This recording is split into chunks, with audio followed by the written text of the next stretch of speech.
Hawaii. I'd been planning it for 6 months. Saved every bonus. Covered every booking. For tickets. Oceanfront suite. All-inclusive. It was supposed to be a celebration. My first paid vacation for the family. Then, 2 days before the flight, Dad handed me an envelope with my name on it. No thank you. Just a printed cancellation notice. Your seat's going to Mason, he said, like it was a promotion. My sister's fiancé. Jobless. Loud. And allergic to gratitude. I stared at the paper, blinking. You're serious? Dad nodded like it hurt him more. Family means sacrifice. He's marrying in. It's his turn to feel welcome. Mom didn't say a word. She just folded laundry on the couch and whispered, "It's better this way." My name is Claire Jensen. And if you think this ends with me crying in my bedroom, stay tuned. Because I didn't yell, didn't beg, didn't even raise my voice. I just nodded once. Thanks for letting me know. Dad smiled, relieved. Like I'd passed some invisible test. But here's the part he didn't understand. The trip was in my name. The reservations, the upgrades, the points. All mine. He thought because I stayed quiet I'd stay small. He had no idea I was already logging into the back end of the resort's guest system. No idea I was updating the primary contact. No idea I was queuing a pending surprise for the hotel concierge. Because if Mason wanted the seat that bad, they could have it. But that view, that room, that picture-perfect itinerary, I was about to turn paradise into poetic payback. They boarded the flight without me. Dad sent a photo from the gate, all smiles, lays in hand. Mason threw up a peace sign like he'd just landed a brand deal instead of hijacking my seat. Mom captioned it, "Ohana vibes only yellow heart." I stared at the screen, then opened the resort's dashboard. Everything was still under my control. See, Dad never bothered to check who the reservations were tied to. He thought buying the plane tickets meant power. But the room, the activities, the meal credits, all connected to my email. My rewards number. My card. I didn't cancel. Not yet. Instead, I made a few subtle changes. First, the room. I downgraded the suite to a basic garden view twin. No refund, just reassigned. Next, the excursions. The catamaran cruise? Gone. Snorkeling trip? Rebooked under my friend's name. Then, the cherry on top. I edited the reservation notes. Guests have been flagged for violating hotel policies on a previous stay. Please handle with discretion and confirm ID upon check-in. Was it true? No. But it wasn't illegal either. Just enough friction to remind them. I wasn't gone. I was watching. That evening, they checked into the downgraded room. No ocean view. No king bed. No welcome champagne. Mason texted me. "Hey, did you mess something up at the hotel? This room's not what Dad said." I didn't reply. Instead, I posted an Instagram story, me at a local spa, robe on, glass of sparkling cider in hand. Captioned, "Sometimes the best trips are the ones you don't take." Mom viewed it. So, did Dad. And Mason? He blocked me. But I wasn't done yet. Because if they wanted to use my generosity as a runway, they were about to feel what turbulence really looks like. The next morning, Dad called. Didn't text. Called. That alone told me the trip wasn't going well. I let it ring out. He left a voicemail, his voice tight, carefully controlled. "Claire, the hotel says there's a charge dispute. Our room key stopped working. Can you call them? Just fix it." Fix it? Like I was their assistant. Like I hadn't been erased from my own gift. I sipped my coffee, tapped into the resort dashboard again, paused the room's digital access. Just a few clicks, and suddenly, the only key card they had didn't open anything. Meanwhile, on the resort's public Wi-Fi, I saw a new TripAdvisor review pop up. Written by Ocean Dad 77. Check-in staff were rude. Room was not as expected. Total mess. I laughed. Funny how they could use my money, but not my name. Mason's Instagram was quieter now. No more shirtless beach selfies. No more mojito boomerangs. Just one blurry story of him sitting in the lobby, captioned, "Waiting, again, face with rolling eyes." By noon, The front desk sent an email asking me to verify the reservation ownership. I replied, "The guests listed are unauthorized. I won't be covering any additional charges." Politely, legally. And then, I forwarded the same email chain to the rewards team. Attached a note. "Please block this profile from accumulating any points during their stay." This was an unapproved guest substitution. I hit send, and just like that, the perks? Gone. No lounge access. No late checkout. No free upgrades. That evening, I got a text from Mom. Just 4 words. "Why are you doing this?" I didn't reply. Instead, I posted a quote to my story. White background, black letters. "If sacrifice is expected but never returned, it's not family, it's performance." I didn't name anyone, but I didn't have to. Because sometimes, justice doesn't knock loudly. Sometimes, it slips quietly into the cracks of someone else's paradise. And lets the rot speak for itself. By day 3, they weren't pretending anymore. No photos. No Aloha family captions. Just silence, the kind that hums through a group chat like a power outage. Then I got a call from the hotel's concierge. "Hi, Ms. Jensen. The guests have expressed confusion about their account. They attempted to book a couple's massage, but their resort credit is invalid." I almost felt bad. Almost. I calmly replied, "They're not authorized users. If they'd like to pay out of pocket, they're welcome to." She paused. "Understood. We'll inform them." Click. 2 hours later, Mason sent one final text, long and barely punctuated. "Look, I didn't ask to take your spot, okay? They offered. And I just said, yeah, your dad made the call, not me. You need to grow up. This is so petty. It's just a trip, LMAO. Just a trip." 23 hours of overtime. 4 months of no eating out. Cutting my own birthday budget just to make this family getaway happen. But sure, just a trip. I didn't respond. Instead, I Venmo'd $10 to one of the resort staff accounts, a woman I'd spoken to when booking. The note said, "For your kindness, and for the stress I know my family is causing you. Because if someone had to deal with their entitlement meltdown, they deserved a little extra sunshine." Later that night, I received a call from Grandpa. He wasn't supposed to know, but somehow he always did. "You're not there?" he asked. "Nope." He sighed. I figured something was off.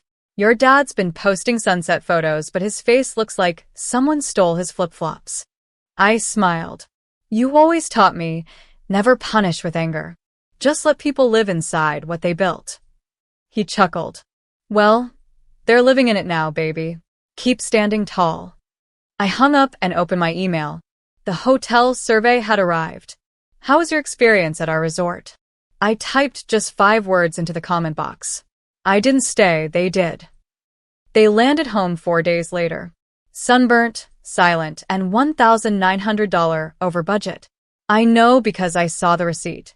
Dad tried to put the extra charges on my card, but I'd already frozen it the day they boarded. Mom was the first to break. She called while I was folding laundry.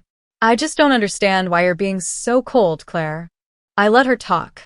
"We didn't mean to hurt you. We just thought Mason needed to feel included. You always act like everything has to be fair." I looked at the speakerphone like it was haunted. "Mom," I said calmly, "I didn't need it to be fair. I just needed to not be erased." She exhaled. "He's family now." I nodded. "And family means sacrifice, right?" Silence. "Then consider this mine," I said. Click. I opened my notes app. Started writing the post I hadn't wanted to share. But maybe it was time. I saved $31,400 to give my family their dream vacation. 2 days before departure, they gave my seat away to a man who's never paid for a single dinner. I didn't shout. I simply took back what was mine. Underneath it, photos. My original booking receipt. The itinerary. A screenshot of the reservation change. A shot of me, smiling in my quiet apartment with takeout sushi and a glass of wine. Captioned, "Some trips are more peaceful when you stay home, especially when you take the peace with you." I hit post and went to bed. By morning, it had over 18,000 shares. Hundreds of comments. Women saying, "You're the villain in their story, but the hero in mine." Even a few wedding planners DM'd me. Just bookmarked this as a case study in boundaries. Iconic. Mason deleted his account that afternoon. Mom texted, "You're humiliating us." I replied with a single heart emoji. And nothing more. Because when silence is earned, it sounds like freedom. By now, the story had taken on a life of its own. TikToks. Reddit threads. Even a podcast episode titled, "When the Family Mooches Off You, a Hawaiian Horror Story." I didn't share more. I didn't need to. The truth was already orbiting in every direction, and I had receipts to keep it clean. That's when the guilt parade rolled in. Aunt Monica called first. "I had no idea they did that to you, honey. You know you've always been the responsible one." Then Uncle Ray. "You should have told me. I would have helped cover the trip, so you could still go." Too late. Where were they when I was skipping lunches to build the fund? My sister finally called too. A voice full of venom wrapped in fake sweetness. "Claire, do you feel better now? Embarrassing your own parents online?" I sat at my desk, calmly organizing travel receipts. "Do you feel better taking a vacation funded by someone else's sacrifice?" Silence. Then she spat. "You've always been dramatic." I smiled. No. "I've just always kept track." Click. I opened the family chat. Everyone had gone quiet since the post, except Grandpa. He sent one message. "They stole your seat. You gave them a mirror. And they still don't like the reflection." That line stayed with me, because I wasn't out for revenge anymore. I wasn't trying to ruin anyone. I was just done being the disposable one. The "you understand" girl. The ATM with a polite smile. The ghostwriter of family vacations she didn't even get to attend. So I did one final thing. I wrote a blog post. Published it anonymously. Titled, "The Price of a Plane Ticket. What It Costs to Be the Selfless Daughter." It ended with this. They told me family means sacrifice. So I stopped being their definition of family and started being mine. It started trending within hours. And somewhere in all that noise, my silence finally echoed louder than their voices ever did. Dad showed up at my apartment. No call. No warning. Just stood there in his vacation polo, looking like a man who just realized the house he built was made of matchsticks. "I came to talk," he said. I didn't invite him in. Just leaned on the doorframe. He looked around like he expected to see someone else behind me. Like the old version of me might step forward and say, "It's okay. I forgive you." But she wasn't home anymore. "I know we made a mistake," he started. I thought giving the seat to Mason would make him feel part of the family. I didn't realize that I was part of the family too? I asked. He looked away. "No," he said. "That you'd make it public." I laughed. Quiet, sharp. There it is. The truth. He wasn't here because he felt guilty.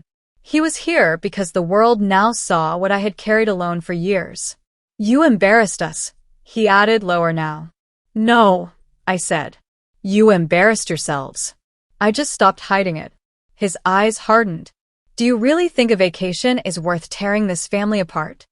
I leaned closer. "You tore it when you taught me I was only valuable when I gave everything away." He had no response.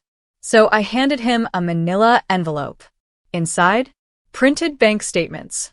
Proof of every dollar I'd spent. Confirmation of every change I made. A note attached. This was never a vacation. It was a test. "You failed." He held it, speechless. Then I gently closed the door. Not a slam. Just done. That night, I lit a candle. Not one of my sisters'. One I bought for myself, soft vanilla, quiet flame. I sat on my balcony, watching the sky turn orange. And for the first time, I didn't ache to be understood. I was just free. A week later, I got a postcard in the mail. No return address. But I knew the handwriting.